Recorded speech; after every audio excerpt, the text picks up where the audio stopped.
All right. Thank you guys for joining us this afternoon. Terry is going to go ahead and get us started. Thanks, Amy. Welcome and thanks for joining us in the third learning webinar in our summer series for campus leaders. Our session is being recorded and we will make the video available to you later today. Feel free to share it with others. Today we'll be focusing on student culture.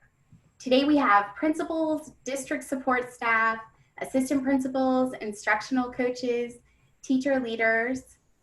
If you're here with us today, you're part of a guiding coalition.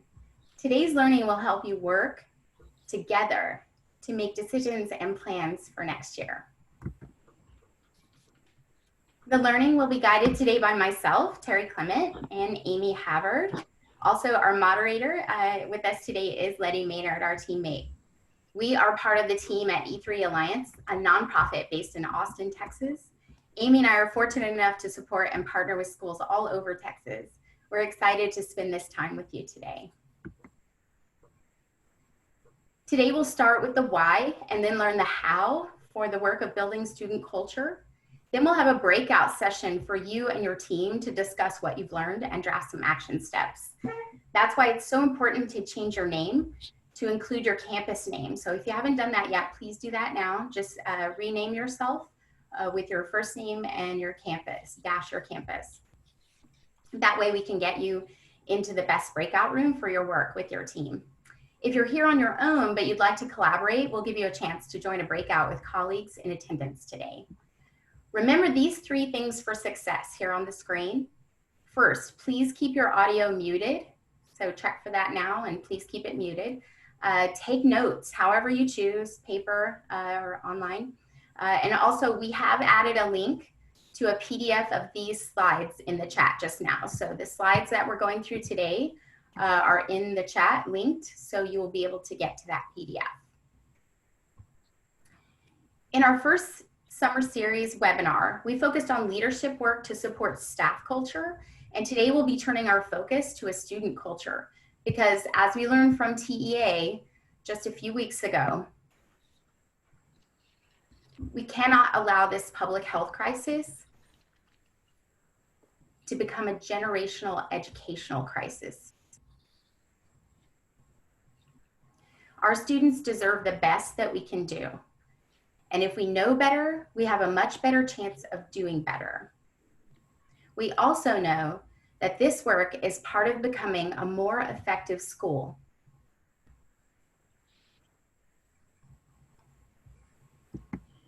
The strong school leadership and planning prescribed in Lever 1 of the Effective Schools Framework is what you are doing here by learning today, as well as the plans you make and actions you take with this learning. This is all directly aligned with Lever 3.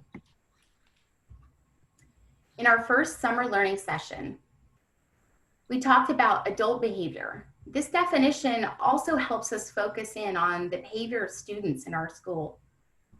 Too often, we set out rigid rules and wait for misbehavior to take further action, and we know that's not what our kids need.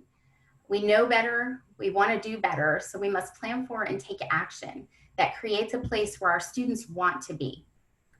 Because what we know for certain is that our culture is seen, heard, and felt by everyone who participates in our school, especially our students who, within a few minutes of being there,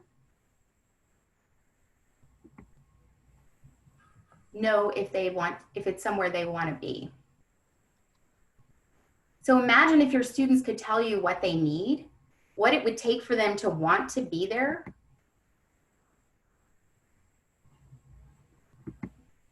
Help me get there. Make me feel like I belong. Make a way for me. Show me the way. Engage and empower me, and teach me how to lead. This is the how for your work as principals, counselors, coaches, teacher leaders. Before we get into the details of the how, I want to pause. I want to recognize where we're at. We're about to explore lots of ideas together, and we still don't know exactly what school's going to look like in the fall, right? So there are a whole lot of variables: in-person, virtual, hybrid, creative calendaring.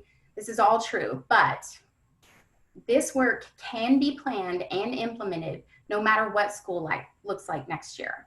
There will be school culture. So you are culture leaders. So no matter what, just as we learn this today, when doubt or wonder creeps in, just ask yourself, how can we do this for our students in person? And how can we do this for our students remotely? Let's get started. First, the work of supporting student attendance, the 2021 school year, it's going to present new challenges for schools in this area. We recognize that as part of the leadership work for student culture. We will be providing more resources and guidance for this area in our July-August continuation of this summer series. So please join us for that. But I'm going to turn it over to Amy now to discuss the next focus area in the how. Thanks, Terry. So our next question is, how do we foster a sense of belonging for our students? It's more than just making them feel welcome, although that is important. They have to know what it means to belong to your school community, and they need ways to connect, to identify with you and each other, so they can develop pride in this new found identity. Think for a moment about your school. What are your current habits of connection? What is the content of your culture? You know, your mission, vision, values, and commitment statements. How do students connect with those things?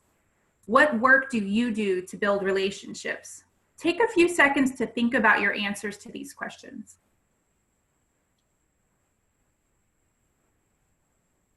Now keep those things in mind while we share some specifics and examples with you. We'll start with habits. Habits of connection are exactly that. Habits that, when you practice them, create or strengthen a connection between you and someone or something in your school. Habits of connection are powerful evidence and reinforcements of your culture, especially for you and your students. Here are a few examples. Unique hand signals can be used during arrival, dismissal, hallway transitions, and greetings both in and outside of the school building, even during virtual meetings. Just the other day, a colleague was sharing with me an article about how we all need to wave goodbye at the end of our Zoom meetings, something we would never have done before in person. Visuals for connection can be a t-shirt with a school slogan. Maybe it's the same slogan that is repeated in all your communications and social media. Anything to anybody that was involved. I took that hurt and I... Additionally, call and response rituals used frequently and with fidelity can become strong habits of connection. What if every classroom, every meeting, every assembly, and every event evoked the same call and response? For example, Clayton proud, and a roar that goes, say it loud. In that moment, students know they belong. And bonus, you have their attention if you choose to start with that. While those habits make great connections to your school, what about ensuring the students connect to the deeper content of your culture? So how are students connecting with these things that we know are the content of your culture? How are they taught to students? Have you created culture content directly involving students? For example, are there student commitments that align to the values of the school? So in addition to getting input from students on your mission, vision, and values, student commitments aligned with school values can serve to deepen their connection to the school. If they're asked to make a commitment, doesn't that mean that they belong? Here's an example of a school's value of collaboration: the commitment statement for staff and one for students. Read those and think about how the student commitments could be leveraged to build connection and a sense of belonging.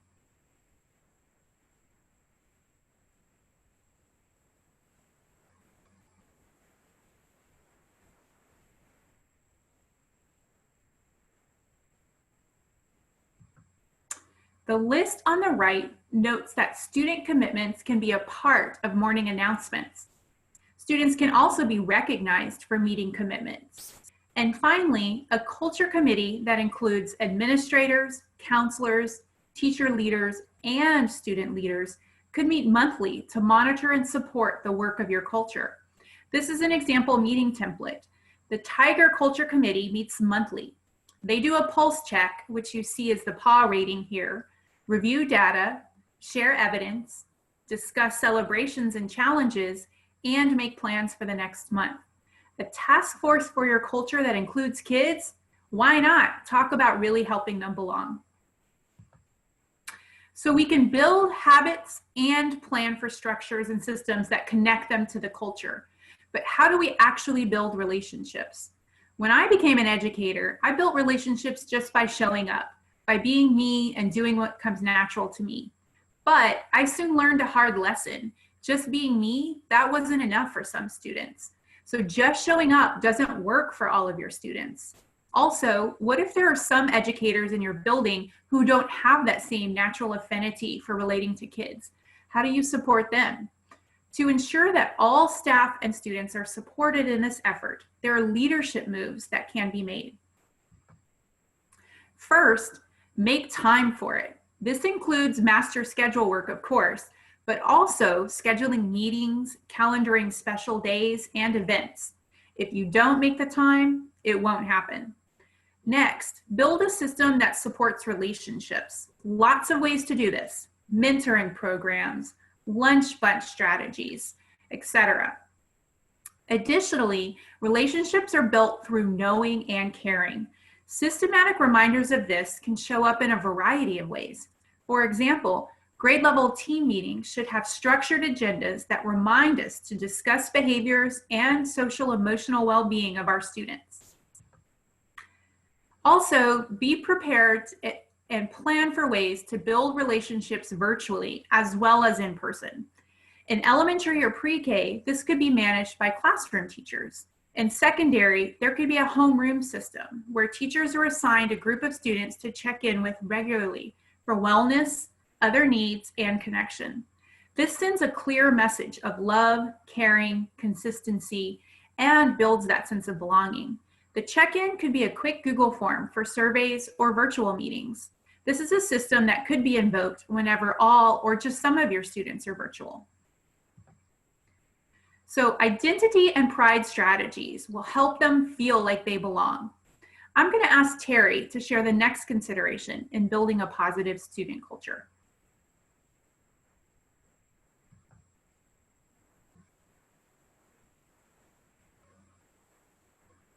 Nope, Terry. Thank you. Awesome, thanks. So the next how is to make a way for our students through ready to learn systems. A sense of belonging is just the beginning. If the purpose of school is to ensure students learn, then how do we also ensure that they're ready to learn?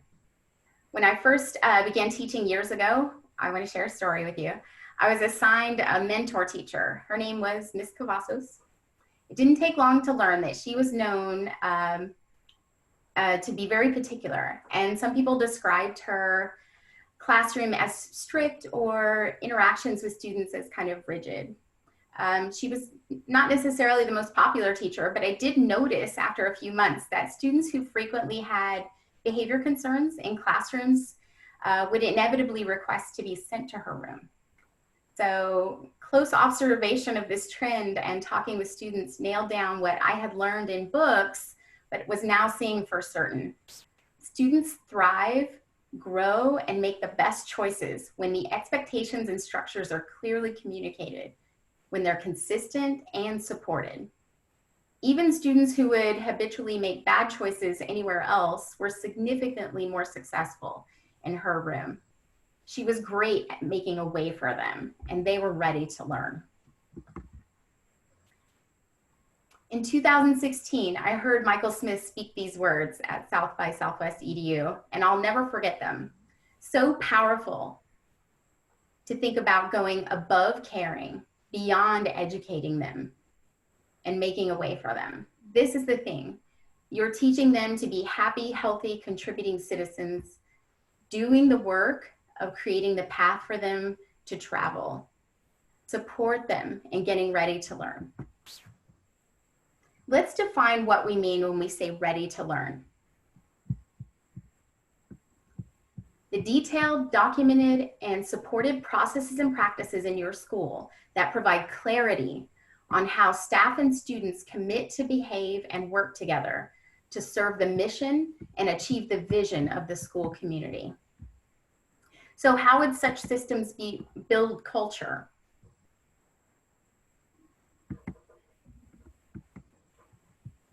Excellent. Thank you, Amy.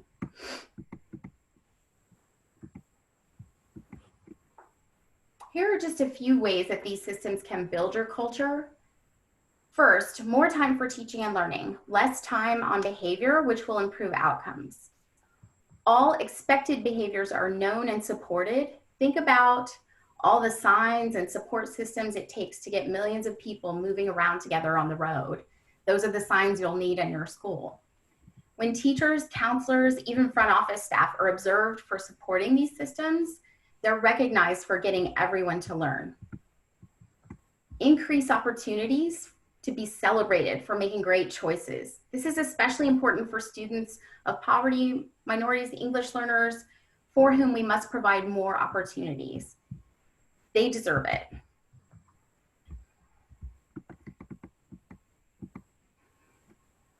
What are not ready to learn systems? Often referred to as behavior systems, it's important to get rid of misconceptions that keep these systems from being successful. They are not only for discipline, they apply to behavior of staff and students. These systems, if they're going to work, must be integrated into the work of the school, teaching and learning. Most importantly, too often these systems are siloed to a group of adults to manage. Let's think about this last one now. These are the recommended components for a comprehensive, ready-to-learn system. Please read over the list quickly, just for a few seconds, and then I'm going to show you some examples for the first two components.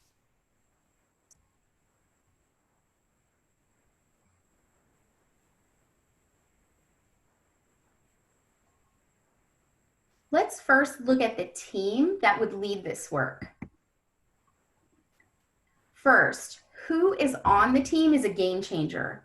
If you want a culture where everyone is clear on the way we do things, which lowers stress and anxiety for all, and everyone is connected and invested in the work, which lowers stress for the leaders by sharing accountability and leadership, then everyone should be on this team.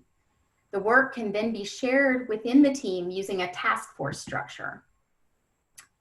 How do the task force groups within the team work? Here's a sample list of the different task force groups for one campus. Every staff member belongs to one of these groups.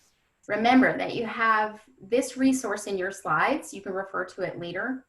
But the important thing to remember is that everyone has a role on the team for Ready to Learn. Here's an example of how one school communicated explicit expectations for behavior in the hallways, when there was a dance, and yes, the restroom. Notice the consistent structure of PRIDE for every set. Notice there are expectations for students and teachers. Finally, remember that these were not just posters all over the school. They were taught through engaging lessons, monitored through observation and data collection, referenced at every opportunity. Everyone is on the team, and these documents are alive. Here's an example. Oops.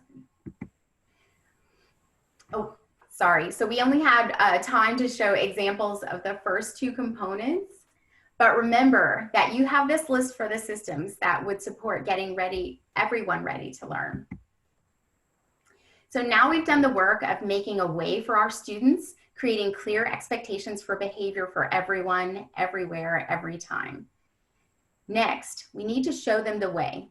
This learning and communication can be integrated into a re-entry curriculum for starting the year strong. Take a moment to skim the topics in this example of a re-entry curriculum.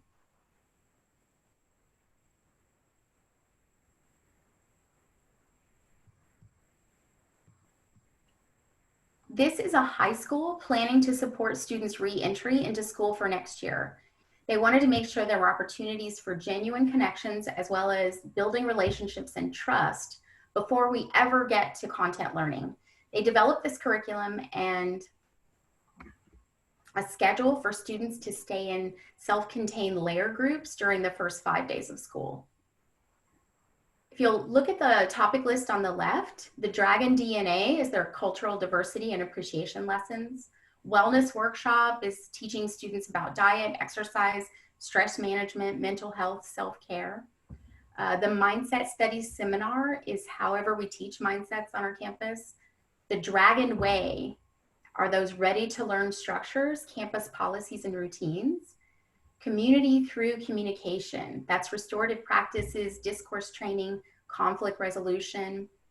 Believe there is good and be the good is their anti-bullying content.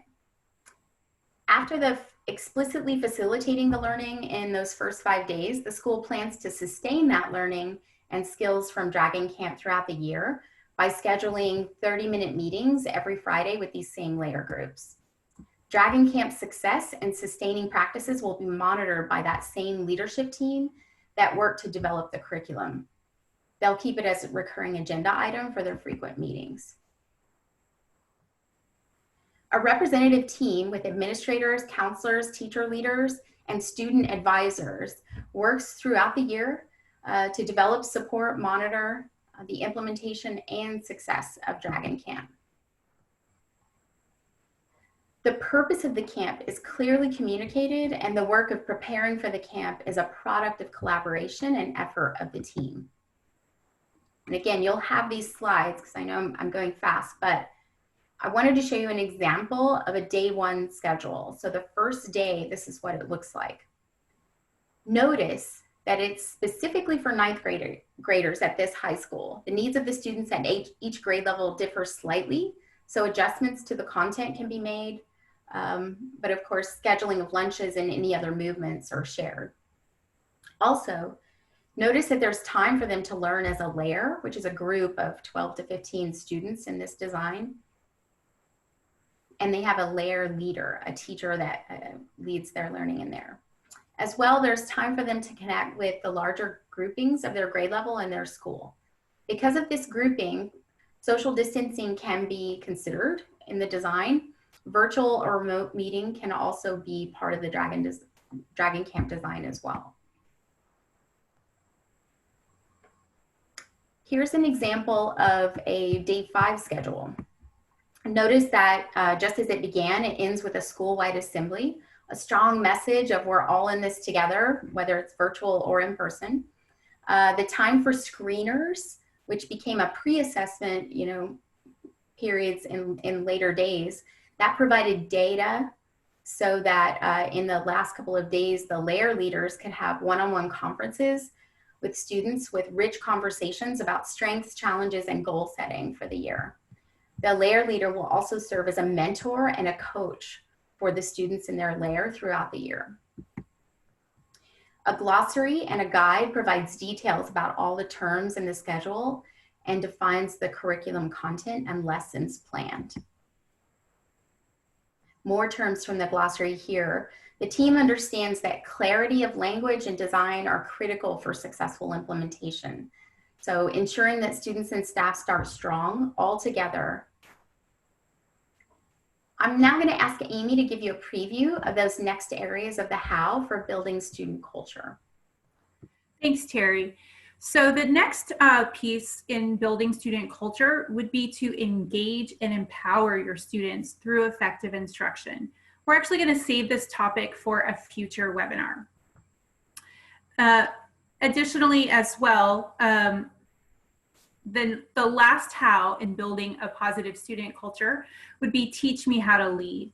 And this is effective instruction, no matter what evidence-based direction you're looking, must include some form of student voice, student collaboration, student metacognition. All of these things are included in Teach Me How to Lead. All of these are fostered by the notion of students taking leadership roles in the classroom. In our continuation of the summer series in July and August, we'll go deeper into these. So just a reminder that last week we introduced the Road to Recovery Priority Playbook to help guide school leaders with planning for the upcoming school year. All of the leadership moves that we talked about today are directly aligned with the plays in the Road to Recovery Playbook. In our follow-up from today, you will receive a link to the resources, that playbook with the recording of the previous webinar and a tool as well. So be looking for that. As well, Letty is putting a link to the next Road to Recovery webinar, registration for that. So make sure you check that out in the chat and sign up for our next Road to Recovery webinar on July 21st. In addition, this is our last summer series session for June, but we will be starting, continuing the summer series again, starting on July 15th. So Letty has also put the registration link for that. We do ask that you register again for the July and August session. And that information will also be in your follow-up. But thank you for joining us today to learn about building and supporting a positive school culture. Please share this recording with any other educational leaders you think would benefit.